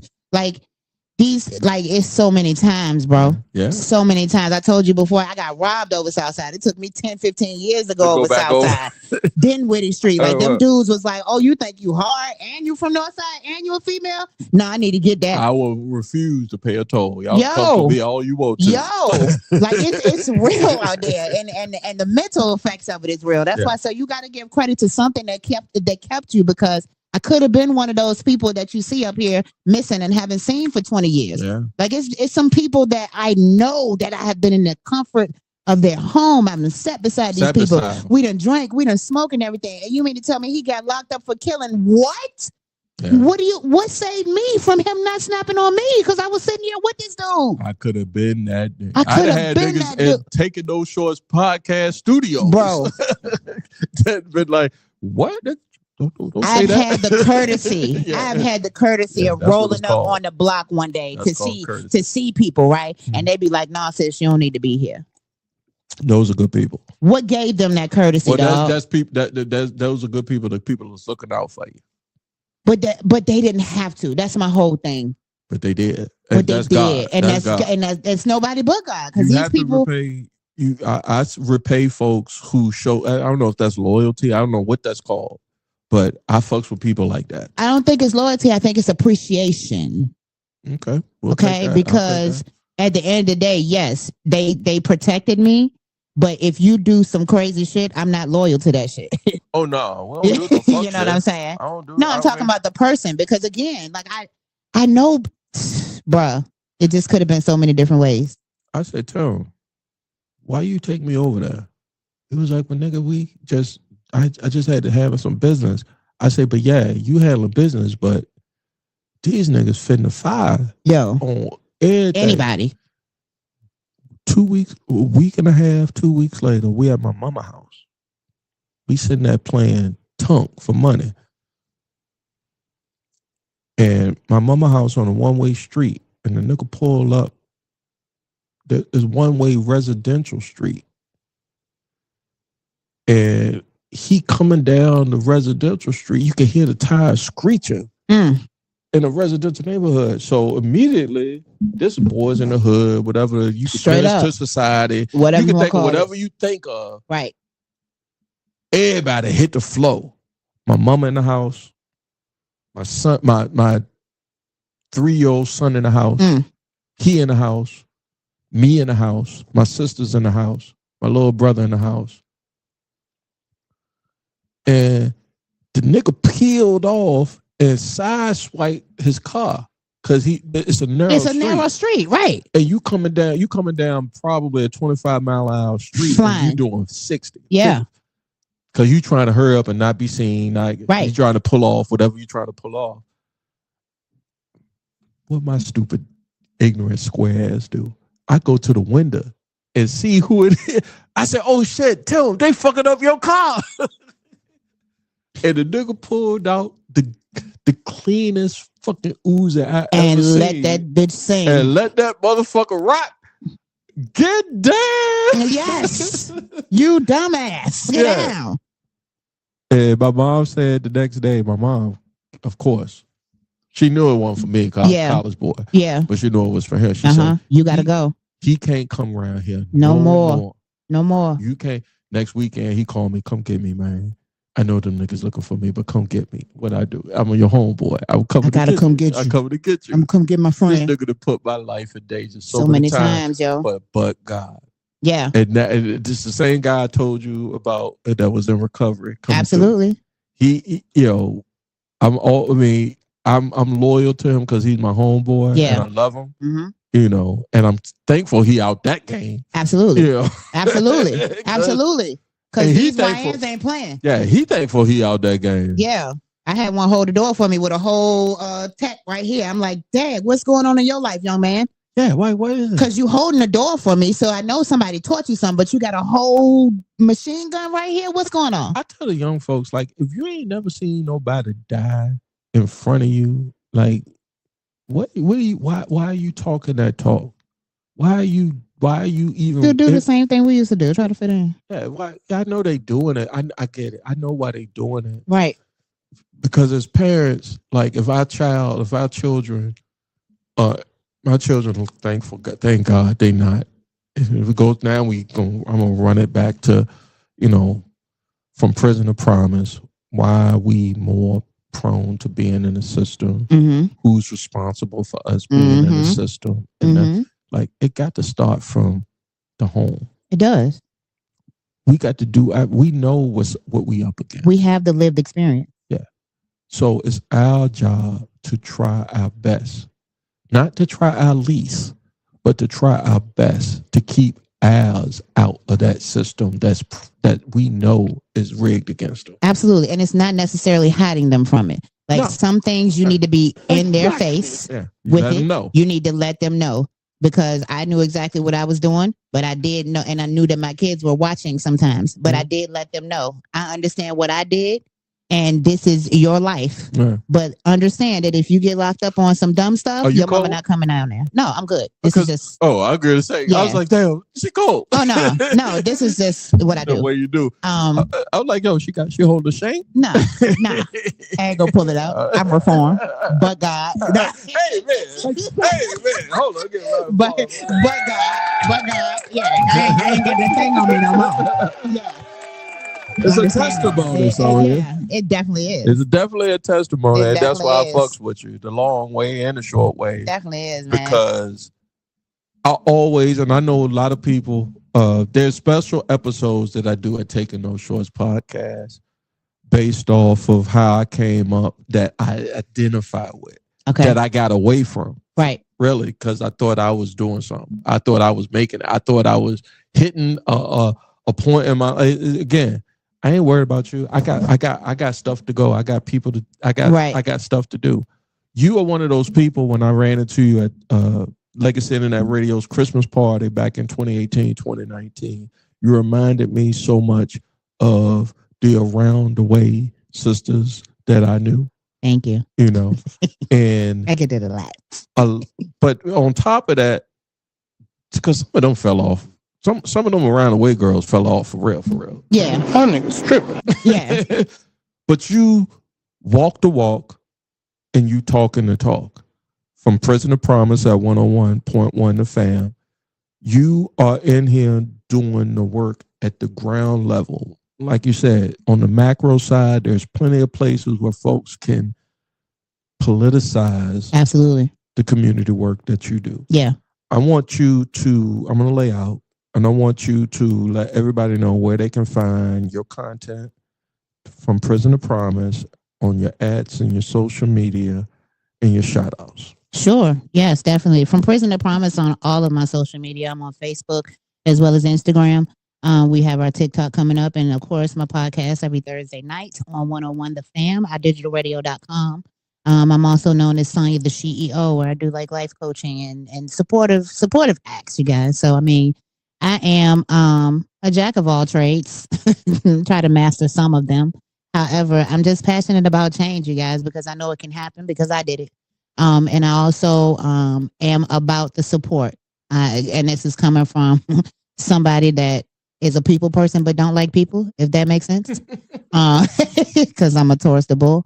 But within that, you guys, I just want to be that vessel. I'm not out here trying to change lives. I'm just out here trying to give you the hope that it could be done. And whatever change looks like for you, make that step. I'm not asking you to go from A to Z in 5 minutes. I'm just asking you to go to A.5 if that's what you need to do. But taking that step, you guys, is the biggest way. If nothing changes, nothing changes.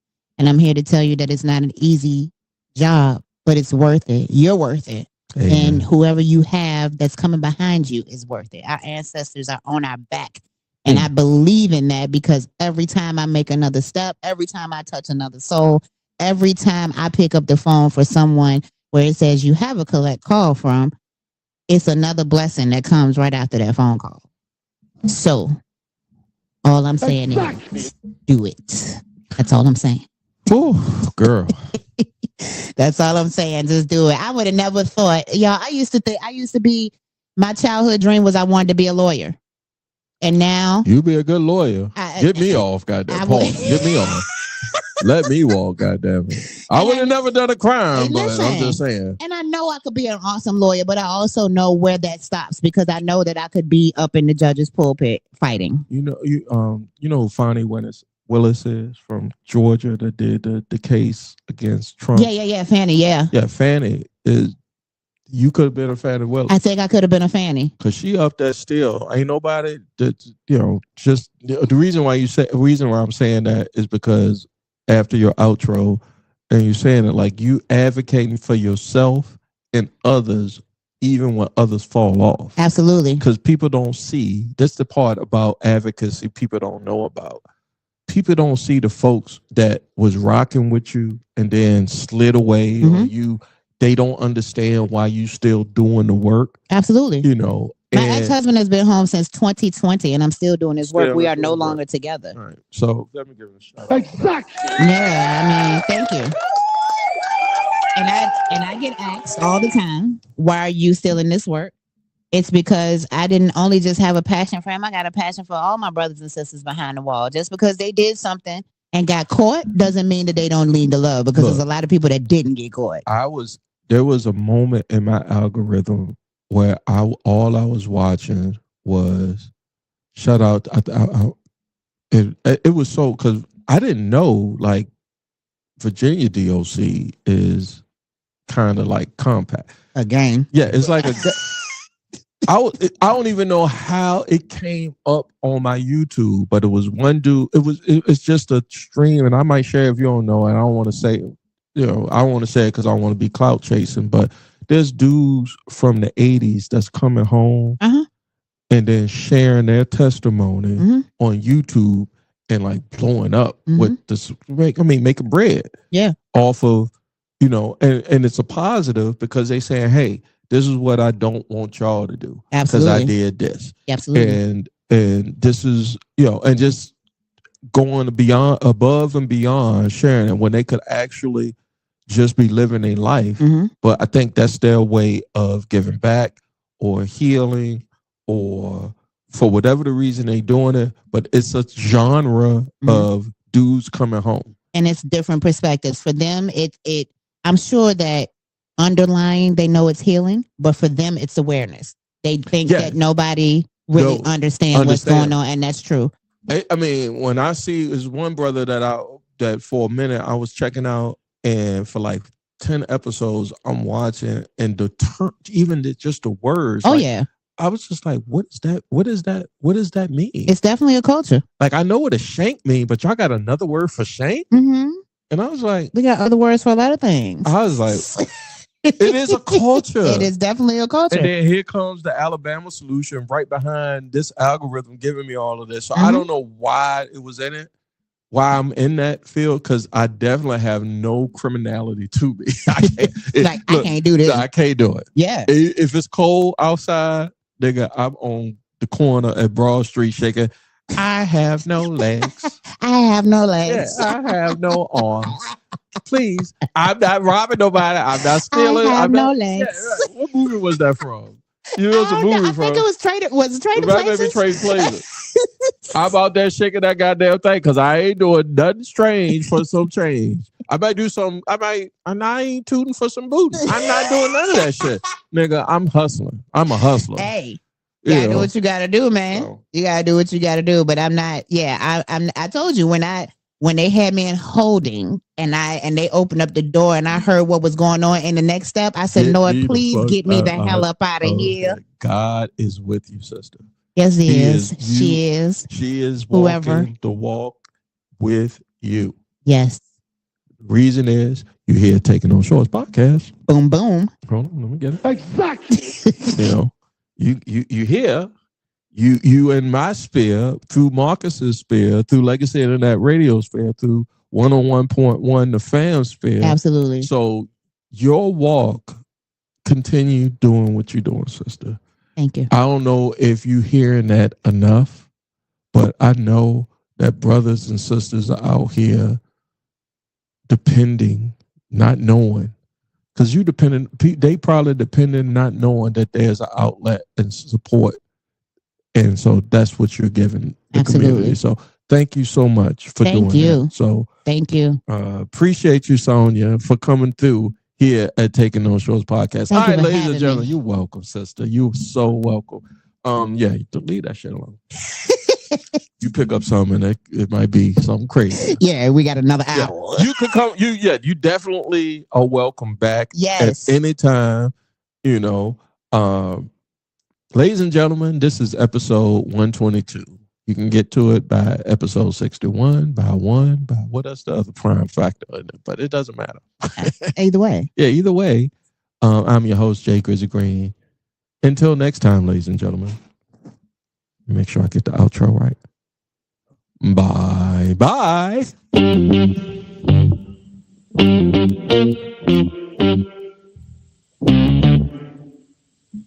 Word, that was dope. We talking about practice. Not a game. We talking about practice. Now I gotta talk, we all gotta be quiet. You're talking to the Rolex wearing, diamond ring wearing, gift stealing, wheeling dealing, limousine riding. I'm a man. I'm 40. And now your host, Taking No Shorts podcast, Jay Gracie.